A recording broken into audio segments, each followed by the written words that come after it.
Bonjour et bienvenue dans cette nouvelle vidéo sur louer en courte durée. Je suis Sébastien, je suis ravi de vous accueillir aujourd'hui en présence de Détélina. Salut Détélina. Salut Sébastien. Merci d'être présente aujourd'hui sur ma chaîne YouTube.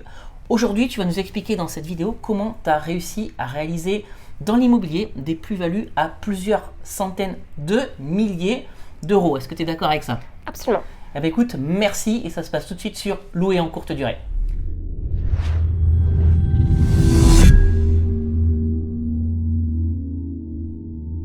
Alors, Détélina, je suis vraiment ravi de t'accueillir aujourd'hui. Tu as un parcours immobilier super intéressant. Tu as réalisé plusieurs opérations d'achat-revente sur des résidences principales. Voilà, tout confondu, on est sur des plus-values à plus d'1 million d'euros, si je cumule ça. Voilà, est-ce que tu peux nous expliquer comment est-ce que tu as fait pour en arriver là? Et peut-être présente-toi dans un premier temps. Oui, tout à fait. Merci Sébastien de me donner l'occasion de raconter mon expérience et surtout ce qui m'intéresse, c'est que si ça peut servir à d'autres.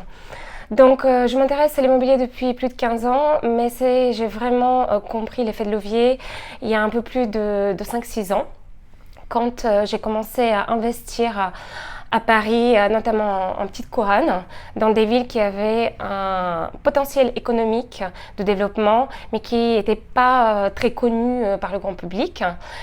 Donc, on a investi en résidence principale sur des projets de rénovation, mais idéalement situés.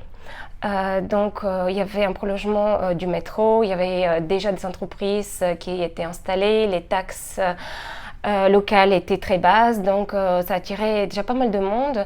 Mais les Parisiens ont un blocage psychologique à passer le périphérique et aller de l'autre côté. Donc nous, on n'avait pas du tout ce blocage. Au contraire, on cherchait plutôt le calme. Et parfois, il suffit de passer quelques centaines de mètres pour trouver une vie un peu plus équilibrée. Du coup, premier investissement. On a mis sur la table, donc soyons très clairs, près de 600 000 euros pour l'achat et la rénovation d'un bien qui était à peu près de 150 mètres carrés en petite couronne. Donc 600 000 euros, c'était combien pour le bien immobilier et combien pour les travaux? Alors 400 000 pour l'acquisition et à peu près 200 000 pour la rénovation. Ok. Donc 5 ans plus tard, on a décidé de le vendre parce qu'on avait aussi d'autres axes de développement et on a réalisé une plus-value nette de 600 000 euros, c'est-à-dire 100% de plus-value. Donc vous avez eu pour 600 000 euros de projet et vous avez vendu 1,2 million, c'est ça? Tout à fait. Ok, oui. Donc c'est quand même 600 000 euros de plus-value en 5 ans, c'est ça? 5 ans, 5 tout à ans, fait. ouais, donc c'est quand même une jolie plus-value. Alors, ce que je vais retenir de ton histoire, c'est qu'il y a plusieurs choses. Déjà, en tout cas, sur ce premier projet immobilier, parce qu'il y en a eu un autre derrière. L'emplacement. La qualité de l'emplacement, c'est quelque chose qui reste super important dans l'immobilier. Tu l'as souligné, il y avait un prolongement de ligne, de métro. Et c'est vrai que de temps en temps, en fait, on se cantonne à une adresse, en l'occurrence Paris intramuros, parce qu'on va être absolument dans Paris, mais il suffit de pousser quelques dizaines ou quelques centaines de mètres plus loin, et on se retrouve pour quasiment la même adresse avec un bien immobilier qui, à l'achat, coûtera moins cher, même si on est quand même sur des opérations qui représentent un certain budget en l'occurrence, mais certainement moins cher que si tu avais acheté le même bien Paris intramuros. Exactement. Okay. Et surtout qu'on a identifié donc une ville qui marchait sur les traces de villes en proche banlieue parisienne, qui était déjà très chère. Donc on voyait le développement tout tracé. Il suffisait juste d'ouvrir un petit peu les yeux. Or, les gens ont besoin de toucher, de constater que les prix sont chers pour se dire « Ah oui, peut-être dans cette ville, il y a un potentiel. Or, si on veut faire de belles plus-values, il faut être avant la vague et pas avec la vague et surtout pas après la vague. Il faut être un peu visionnaire. Voilà, donc 600 000 euros de plus-value sur cette première opération immobilière, sans parler du capital que vous avez amorti pendant 5 ans, donc à l'issue de l'opération. Évidemment, c'est plus de 600 000 euros que vous avez récupéré. Alors, ce qu'il faut quand même souligner, c'est que votre stratégie, à la base, elle n'était pas forcément sur de l'achat-revente. Vous vouliez acheter la résidence principale. Tout à fait. Donc, on a acheté pour nous et on a fait du beau. et du pratique. Donc on a mis vraiment le paquet en termes de plan d'architecte, de qualité de matériaux, d'aménagement astucieux, d'ouverture, de baies vitrées, de décoration haut de gamme, de couleurs, un jardin paysager, etc. On a aménagé pour nous. Et du coup, on a vu que chaque visiteur était un petit peu bluffé et disait waouh, c'est très beau, très joli, etc. Et du coup, on a compris qu'on avait fait quelque chose de très, très attirant. Et le jour où on a décidé de vendre, on n'a eu aucun problème pour vendre. Et on a imposé notre prix, qui était déjà vraiment dans la fourchette très haute. Ok, ouais, donc vous avez fait le coup de cœur pour vous, mais forcément derrière, le coup de cœur également pour les personnes qui venaient visiter pour vous acheter le bien immobilier. Juste pour moi, le bien, vous l'avez vendu en combien de temps? 3 mois. Ouais, donc c'est 3 mois. Une vente et rapide. à la fin, on a choisi nos acheteurs parce que c'était une petite copropriété.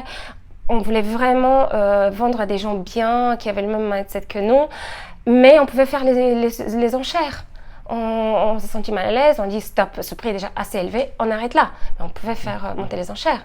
Ok, ouais, vous vous êtes offert le luxe de choisir les acheteurs, c'est quand même, Complètement. C'est quand même pas mal. Tout à fait, pour que la copropriété se sente bien avec des gens bien. Ok, donc ça c'était pour une première opération d'achat-revente et vous avez refait la même chose dernièrement.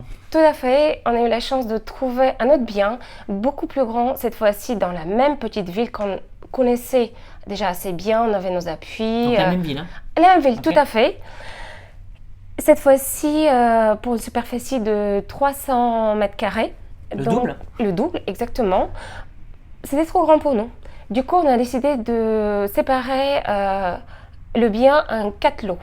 Donc, il y avait à peu près 200 mètres carrés pour nous. Et ensuite, il y avait un studio où on a logé, c'était un studio de service, une jeune fille au père. Et 2 lots qu'on louait en meublé, donc un duplex et un autre studio. Donc cet ensemble a été rénové en 1 an et demi et on y a vécu à peu près 3 ans.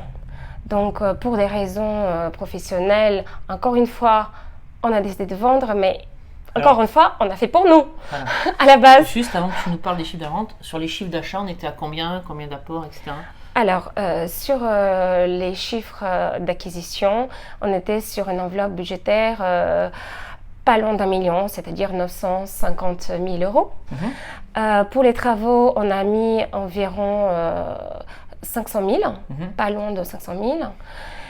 Et donc, l'enveloppe globale, à peu près 1 500 000. D'accord. Et sur ce projet, vous avez mis de l'apport? Alors, sur ce projet, tout à fait, on a mis à peu près 900 000 d'apport. 900 000 euros d'apport, ok. Tout à fait. D'accord. Sur un projet à 1 million? Sur un projet à 1,4 million si on compte les travaux. Ok. Oui, on a 1 million emprunté d'apport pour les travaux. Et vous avez emprunté 500 000 euros pour les travaux? Tout à fait, okay, un peu moins, voilà. Mais effectivement, les travaux ont duré un peu plus longtemps, plus cher, du coup après... Oui, parce que tu disais que le projet, les travaux ont duré 1 an et demi, c'est ça? Voilà, tout à fait. Donc c'était quand même, il y avait de la rénovation à faire. Ouais. On a tout cassé, on a juste gardé la structure extérieure. C'était à la base donc une maison bourgeoise, mais qui était exploitée depuis 30 ans par une entreprise. Il y avait les bureaux, donc ça n'avait rien à voir. Ok. D'accord. Et donc, vous avez vécu 3 ans dans cette maison? Voilà, tout à fait. Et donc, on a vendu cette maison il y a peu de temps pour 1 930 000 euros. D'accord. Donc, avec une plus-value de 500 000 en 3 ans. D'accord. Donc, 500 000 euros de plus-value en 3 ans, c'est quand même joli. Bravo. Tout à fait. Une deuxième fois, on a fait pour nous et finalement, on a fait une belle opération de plus-value. Mais encore une fois, ce que tu m'expliquais avant qu'on lance l'enregistrement de la vidéo, c'est que ce n'était pas calculé en fait. Vous avez acheté votre résidence principale et vous l'avez bien acheté. Exactement.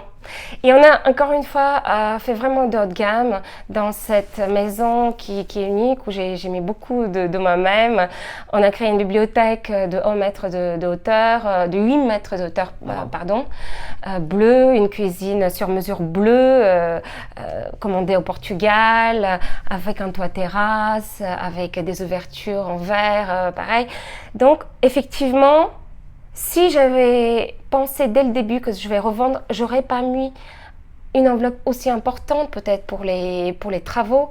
Au final, on a fait vraiment de qualitatif, et ce qui a fait que, encore une fois, nos acheteurs se sont alignés à notre prix, qui était déjà assez élevé. Donc c'est le choix du roi. Exactement, exactement. Okay, bravo. Et donc en fait, moi si je récapitule sur 2 opérations d'achat-revente de résidence principale, voilà, vous avez fait 1 100 000 euros de plus-value. Tout à fait. Donc déjà félicitations pour ça. Et donc aujourd'hui, vous en êtes où? Vous allez vous relancer dans un projet de résidence principale, vous faites du locatif. Qu'est-ce que vous allez faire maintenant? Alors, on continue à investir dans l'immobilier, mais vraiment, voilà, dans des investissements de colocation, immeubles de rapport, etc. On va séparer notre résidence principale et les investissements. Voilà, c'est épuisant aussi de déménager tous les 3 ans, tous les 5 ans, etc. D'autant plus qu'on développe des business en parallèle. Donc, mon mari a 2-3 boîtes bientôt. Donc, moi, voilà, je me suis lancée dans d'autres activités. Et donc aujourd'hui, l'objectif de trouver un lieu qui nous plaît, qui est inspirant, il faut se trouver son sas d'inspiration et de ressourcement. Et puis à côté, accélérer les investissements dans toute la France et pourquoi pas à l'étranger. Ok, donc c'est quand même un emploi du temps assez chargé. Oui, tout à fait. Mais en tout cas, moi je voulais que tu témoignes sur cette chaîne YouTube aujourd'hui pour nous expliquer ton parcours. Alors c'est vrai que moi je ne conseille pas forcément d'acheter la résidence principale. Dans ton cas, l'histoire elle est un petit peu différente parce que vous l'aviez acheté avec ton mari, vous les aviez achetés puisqu'il y en a eu plusieurs, voilà, dans une logique patrimoniale. Et puis la vie a fait qu'au bout d'un moment vous avez voulu vous en séparer. Mais comme vous avez bien acheté, certainement en dessous du prix du marché parce qu'il y avait des travaux, sur des secteurs où l'emplacement allait prendre de la valeur, et bien de fil en aiguille, vous vous retrouvez avec des super plus-values qui vous donnent aujourd'hui de la force pour pouvoir réaliser d'autres opérations dans l'immobilier et pas que, puisque vous avez d'autres projets de création de société. Et je voulais juste ajouter une chose, on a pris aussi des risques. On n'a rien sans rien. Sur le deuxième projet, le statut du bien était un peu non identifié. C'est-à-dire que les propriétaires mêmes, qui étaient eux-mêmes des investisseurs immobiliers, ne savaient pas si c'était un bien d'habitation, un statut commercial, puisque voilà, l'aspect extérieur était une maison, mais c'était une entreprise qui l'utilisait depuis 30 ans. Or, on l'a vendu au prix d'un local commercial qui était bien plus bas que les prix de marché. Et on a prouvé à la vente, on a prouvé au notaire que le statut n'a jamais été changé. Du coup, même les vendeurs étaient bluffés, ils ont applaudi. Donc, bravo. Voilà. Bravo. Okay. Maintenant, on ne change plus le prix. Voilà, bravo. Non, c'est fini, c'est signé. C'est signé. Voilà, une bonne affaire en fait. Hein. Oui. Une très très bonne affaire. Alors que le bien, et avec ça je termine, était en vente depuis 1 an sur Internet. Et beaucoup de visites, beaucoup de peur. Les gens avaient peur de se lancer dans autant de travaux. Le premier projet nous a formés, le deuxième projet nous a fait grandir. Et voilà, donc le risque est parfois bénéfique. Écoute, félicitations. Alors, juste avant qu'on conclue cette vidéo, donc vous l'aurez compris, Théina, elle sait de quoi elle parle quand elle fait de l'immobilier maintenant, puisque au-delà de ces 2 opérations d'achat-revente, voilà, elle fait également de l'investissement locatif.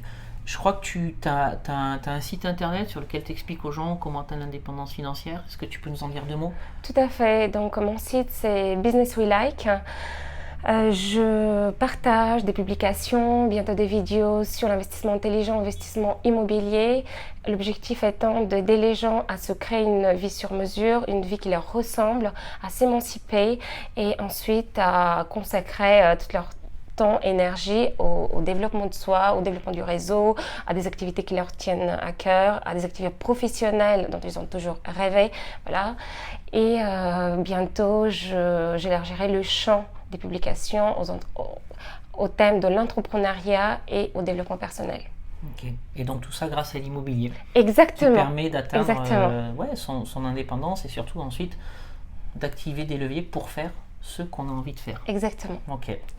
Très bien, mais écoute, merci d'Etelina d'être passée sur cette chaîne YouTube. Et justement, si vous souhaitez en savoir plus sur l'immobilier, la location courte durée, la colocation, les stratégies de location à haut rendement, si vous souhaitez que je vous présente des personnes comme Etelina qui ont un parcours incroyable et qui ont réussi à faire des choses extraordinaires, n'hésitez pas à vous abonner à cette chaîne YouTube et à activer la petite cloche pour être tenu informé en temps réel de la publication de toutes mes nouvelles vidéos. Et puis, si vous vous retrouvez sur cette chaîne YouTube aujourd'hui pour la première fois, pour vous souhaiter la bienvenue, je vous offre 2 e-books, Convaincre la banque, mode d'emploi et doubler son salaire avec la location courte durée. Pour télécharger ces 2 e-books, c'est très simple. Vous cliquez sur le petit i qui apparaît en haut à droite de cette fenêtre et sinon, vous retrouvez les liens de téléchargement dans la description, juste en dessous de cette vidéo. Voilà, bah écoutez, on vous remercie d'avoir suivi cette vidéo. Etelina, encore une fois, merci d'être passé ici aujourd'hui. Et puis, quant à nous, on se retrouve très prochainement pour une nouvelle vidéo sur louer en courte durée. Je vous dis à très bientôt. Ciao. Ciao.